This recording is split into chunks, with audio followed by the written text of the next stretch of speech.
Who do I love the most? She then looked up to see both of them still sleeping peacefully. Her heart was racing as her breath was nearly taken away. I love Sasuke. I've always loved him. Nothing could change that. However, when it comes to Itachi-kun... Sakura looked up to where Itachi laid. For a few moments, she was sort of in the trance, just staring at him. A gust of wind blew in through the open window behind her. The wind ruffled softly through his hair, leaving a few strands to cover his left eye. Sakura couldn't help but to giggle. It was something about the way that he looked. It was so innocent. He looked like a little boy who was worn out from rough playing. She suddenly had an impulse to get up and walk towards where Itachi was sleeping. She kneeled down next to him and continued to look at him. She lifted up her hand and slowly placed it on top of his head. She ran her fingers gingerly through his hair as a warm smile came across her face. Itachi-kun, I love you. How much? She heard a hoarse whisper coming from the man whose head she was stroking. Her eyes widened in surprise. He turned his head slightly to look at her, and his dark onyx eyes seemed to hold a little sparkle in them as he gave her a small smirk. Itachi-kun! She gasped as she wasted no time in wrapping her arms around him in a tight hug. She pulled herself away from him as she looked into his dark orbs. How long have you been awake for? Huh. Well, it was kind of hard to stay asleep with you and Naruto arguing. Sadly enough, I really couldn't catch on as to what you two were talking about. Seemed important enough. Is everything alright? Itachi raised his hand out to caress her cheek. A slight shiver ran up and down her spine by the mere touch.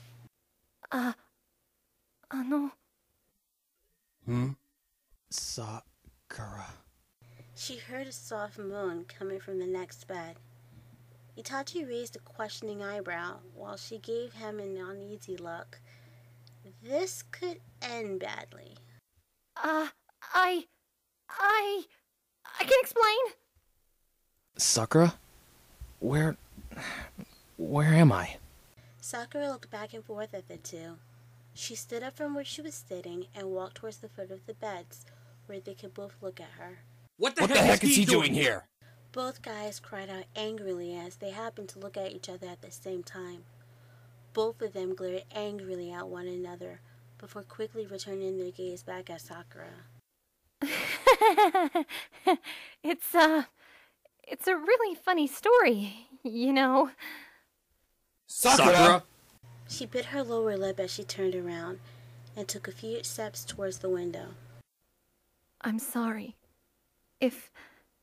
If I didn't step in, the two of you might have killed each other. What are you talking about?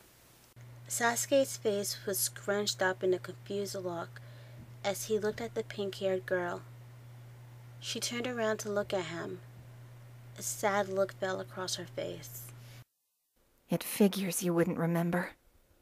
She started to speak slowly as she walked over towards the armchair and sat down. A couple of days ago, at school, it was like a war zone. She looked down at her feet as flashbacks of that day swam through her mind. Sasuke-kun, I don't know what happened to you that day. You weren't yourself. You simply went mad. She looked up briefly to see that she still had their attention. She then continued. You went off on Itachi-kun. The two of you were at it. The fight became more and more intense. You were about to go for the final blow when I stepped in and knocked both of you out. I didn't mean to do it, but I couldn't stand to see the fight go on any longer! You? Put yourself in harm's way for us? If you weren't acting all mad, maybe she wouldn't have had to put herself in danger. Excuse me? Maybe if you kept your distance from my girlfriend, then there wouldn't be any problems. Here we go again. Sakura is a full-grown woman. She is entitled to choose whoever she wants as a friend. I do believe she made herself clear the other night in her room. You see, that's your problem. You think I'm trying to be controlling. I don't have a problem with any of her friends. I don't care who she hangs out with. I just have a problem with you. Nope, the way I see it, you just have a problem with positions. Sakura is a human. She is not an object meant to be locked away and shown to only those whom you approve of. That, my little brother, is being controlling, no matter how much you want to polish it up and make it look pretty. Damn you!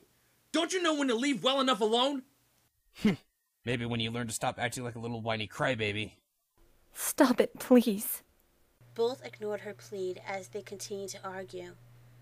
She took a deep breath in as she spoke up a little louder and firmer. Stop it! Their ears were still closed to her request,